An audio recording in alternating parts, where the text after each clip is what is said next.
शिवम से अनुनय किया, लेकिन इसके बावजूद भी शिवम ने सिर्फ अपना सिर हिलाया और कुछ नहीं कहा। मुझे पता है कि तुम मुझसे अपने दिल की गहराई से नफरत करते हो। तुम चाहो तो जीवन भर मुझसे नफरत कर सकते हो और मुझे अपने पिता के रूप में स्वीकार नहीं करना चाहते हो तो वो भी मत करो। भावेश ने गंभीरता से कहा, केवल एक चीज है जो तुम्हें करने की जरूरत है, वो है शाह परिवार में वापस आना और अपने दादा को पहचानना। फिर तुम शाह परिवार से वो लेने में सक्षम हो जाओगे जो तुम चाहते हो और उस शक्ति के साथ तुम जो चाहो वो कर सकते हो। दिखने में इतनी सिंपल सी शर्त है, पर ये एक बहुत बड़ा मौका है जो तुम्हारे लिए शोहरत और ऊंचाइयों के सारे रास्ते खोल देगा। क्या तुम अब भी इसे स्वीकार करने को तैयार नहीं हो? शिवम ने स्पष्ट रूप से कहा, मुझे आपकी सहायता की कोई जरूरत नहीं है। मैंने वास्तव में तब तुम्हारे और तुम्हारी मां के साथ गलत किया था, लेकिन अगर तुम मेरी जगह होते तो शायद तुम भी ऐसा ही करते।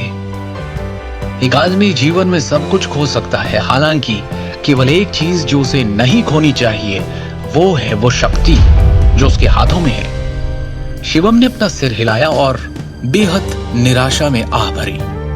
पूरे 1 दशक के बाद भी भावेश को अभी भी उसने उसके और उसकी मां के साथ जो किया उसके लिए किसी प्रकार का पछतावा या अपराध बोध महसूस नहीं हो रहा था। शिवम ने खड़े होकर जाने से पहले कहा, मैं वापस जाने और अपने दादाजी से मिलने का समय चुनूंगा। हालांकि शाह परिवार के मामले का मुझसे कोई लेना देना नहीं है। ठीक है, तुम जा सकते हो। मैंने तुम्हें पहले ही शर्तें बता दी है और तुम्हारे जवाब का इंतजार रहेगा। मुझे पता नहीं क्यों ये यकीन है कि तुम अंत में अपना विचार बदल दोगे।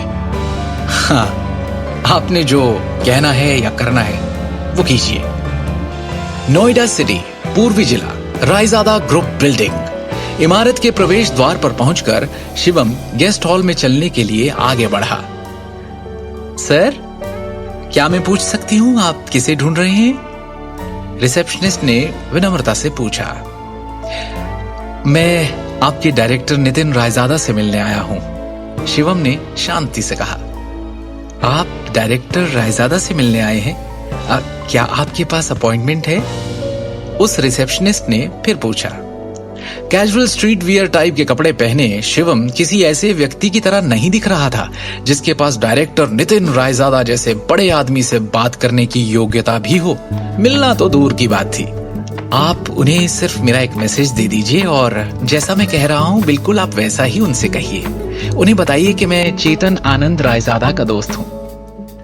ठीक है, आप प्लीज कुछ देर वेट कीजिए। भवन के दूसरी ओर डायरेक्टर के ऑफिस में एक असाधारण स्वभाव वाला एक मध्यम आयु वर्ग का व्यक्ति कुछ डॉक्यूमेंट्स और फाइल्स की जांच कर रहा था। कम इन।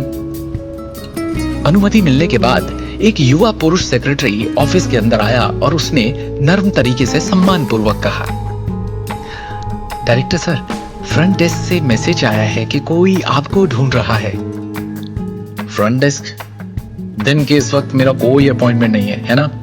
देखो, वो जो कोई भी है मुझे नहीं अपने लिए परेशानी ढूंढ रहा है शायद, और इसके लिए तुम्हें यहाँ आने और हर वो इंसान जो मुझसे यहाँ मिलने आए उसके बारे में मुझे बताने की जरूरत नहीं है, समझे? सर वो एक्चुअली, सेक्रेटरी थोड़ा सा हिचकिचाया और फिर उसने कहा, सर उस आदमी ने आपको एक मैसेज देने के लिए कहा है। उसने कहा है कि वो किसी चेतन आनंद रायजादा का दोस्त है। मुझे लगा शायद आपका कोई फैमिली मेंबर है या कोई रिश्तेदार जो आपको ढूंढते हुए आया है, इसीलिए सर मैं रिपोर्ट करने आ गया। सेक्रेटरी थोड़ा सा हिचकिचाया और फिर उसने कहा, सर उस आदमी ने आपको एक मैसेज देने के लिए कहा है। उसने कहा है कि वो किसी चेतन आनंद रायजादा का दोस्त है। उस अधेड़ उम्र के आदमी की भौहें तन गई और उसने गंभीरता से सेक्रेटरी को देखा। आखिरकार चेतन आनंद रायजादा उसके दादा और दिल्ली के मशहूर रायजादा परिवार के पितामह थे। पूरे शाही शहर में केवल रायजादा परिवार के प्रत्यक्ष वंशज ही अपने दादा के नाम का हिस्सा जानते थे। उनके पूरे नाम की तो बात ही छोड़ दें। कैसा दिखता है वो आदमी जो नीचे आया है? नितिन ने पूछा। सेक्रेटरी ने तुरंत जवाब दिया, यंग है सर, यही कोई 23-24 साल का होगा। उसे इसी वक्त पूरे सम्मान के साथ यहाँ मेरे ऑफिस में लेकर आओ। नितिन ने थोड़ा कंफ्यूज्ड स्टेट में सेक्रेटरी को ऑर्डर दिया।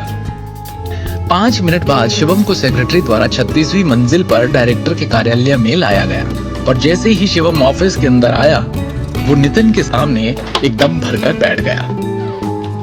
उस अधेड़ उम्र के व्यक्ति जो उस कंपनी का डायरेक्टर है, उसने उसे गंभीर भाव से देखा। क्या मैं पूछ सकता हूँ आप कौन हैं सर? क्या आप इसे पहचानते हैं? शिवम ने वो हरा जेड पत्थर जो उसे निशानी के तौर पर गुरुजी से मिला था उसे निकालते हुए कहा। उस जेड पत्थर की सतह को जटिल पैटर्न के साथ उकेरा गया था, जबकि चरित्र रायजादा को केंद्र में अंकित किया गया था। ये तो... नितिन ने हैरान भाव से उस हरे पत्थर को देखा। उसका दिमाग अभी भी अस्पष्ट था और उसमें हजारों सवाल थे। ये जेड शहर के रायजादा परिवार से किसी की पहचान और कनेक्शन का प्रतीक है। ऐसे केवल कुछ ही पत्थर तैयार किए गए थे, यहाँ तक कि खुद नितिन के पास ऐसा एक भी नहीं था। अब कृपया एक क्षण प्रतीक्षा करें, तब तक मैं आनंद जी को आमंत्रित करता हूँ, नितिन ने सम्मानजनक स्वर में कहा। इस युवक को नाराज करने की हिम्मत नहीं थी उसमें, जो अभी भी उसके लिए एक राज था। शिवम ने हाँ में सर हिलाया।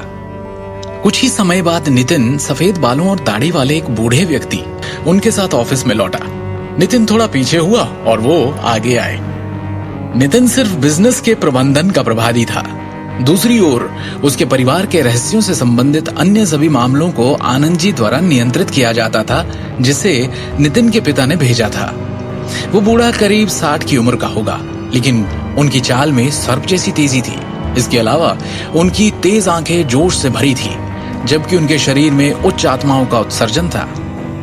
शिवम के हाथ में जेड टोकन को करीब से देखते हुए बूढ़े ने एक सांस लेने से पहले अविश्वास में देखा और अपना परिचय दिया।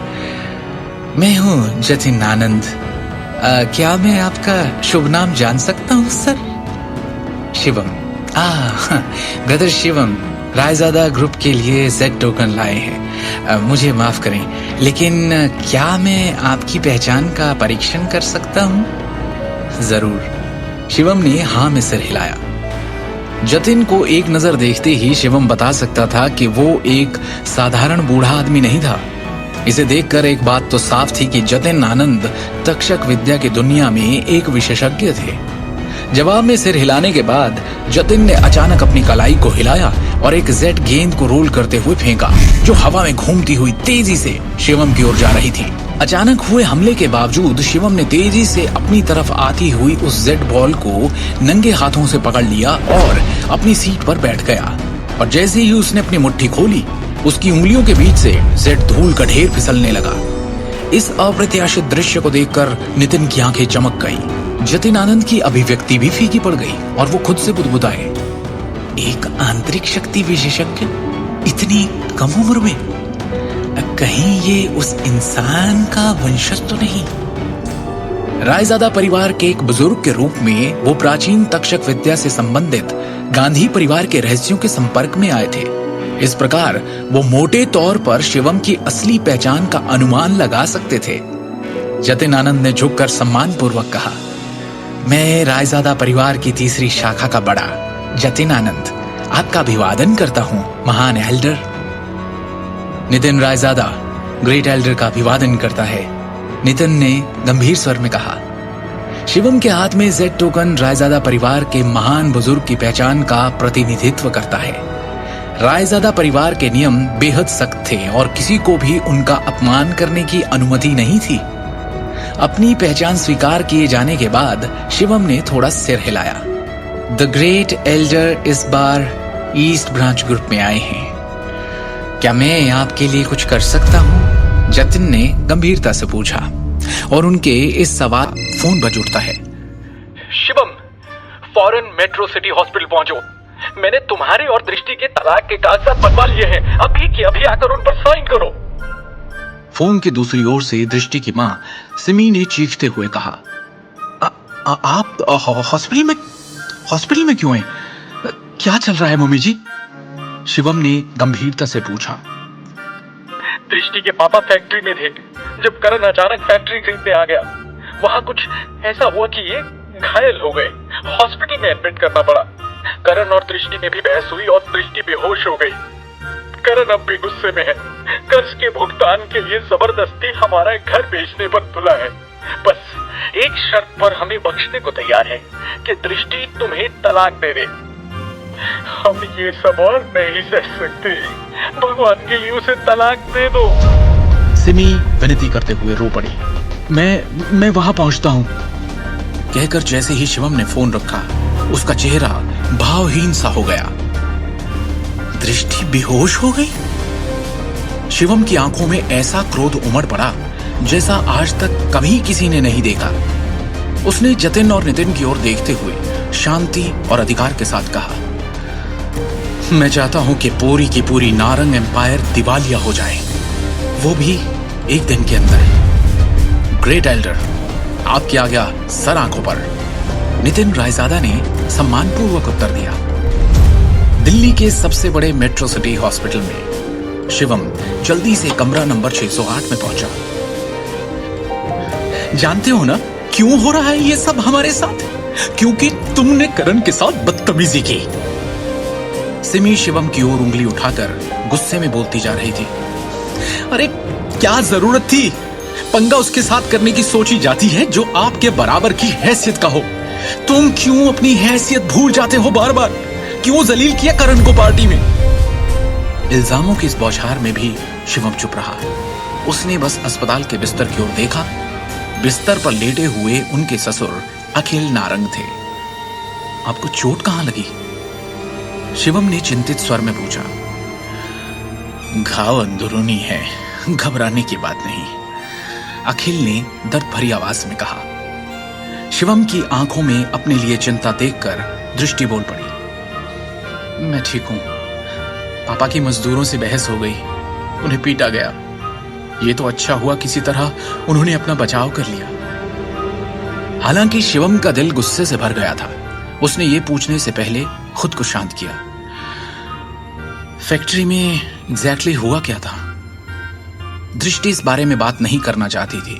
उसने बस एक भारी सांस भरी। पता नहीं करण को फैक्ट्री के लेनदारों के अधिकार कैसे मिले, या फिर वो कब कैसे सबसे बड़ा लेनदार बन गया। वो मजदूरों को फैक्ट्री की सारी मशीन तोड़ने फोड़ने के लिए उकसाने लगा। मैंने और दृष्टि ने उसे समझाने की कोशिश की, पर वो हंसता रहा हम पर। फैक्ट्री की सारी मशीन्स उठवा ली उसने। फैक्ट्री खत्म हो गई, घर भी जल्दी ध्वस्त हो जाएगा। बहुत निर्दयी हैं वो लोग, और हम क्यों उनका निशाना बने? सिर्फ तुम्हारी वजह से शिवम, सिर्फ तुम्हारी वजह से। बोला उसने कि वो तुम दोनों का तलाक चाहता है। मैंने तो हाँ कर दी है। अब तुम में थोड़ी शर्म है तो साइन कर दो इन पेपर्स पर। सिमी ने निर्दयता से कहा। बस करो सिमी। बिस्तर पर लेटे हुए अखिल ने गहरी आवाज में कहा। हर बात का दोष शिवम को देना बंद कर दो। ये सब जिसके कारण हो रहा है वो मैं हूं जो अपना परिवार संभालने में सक्षम नहीं है। वो मेरे भाई का बेटा है जो हमें हंसी का पात्र बनाने के लिए हमें बर्बाद करने पर तुला है। इस बार मैं अपनी बेटी की बात सुनूंगा। अगर सबसे खराब स्थिति आती है तो हम उसे घर और कारखाना दे देंगे और दिल्ली शहर से बाहर चले जाएंगे। कम से कम हमें उनके चेहरे तो नहीं देखने होंगे। ये सुन सिमी भी खामोशी में डूब गई। अरे वाह, पूरा परिवार एक साथ।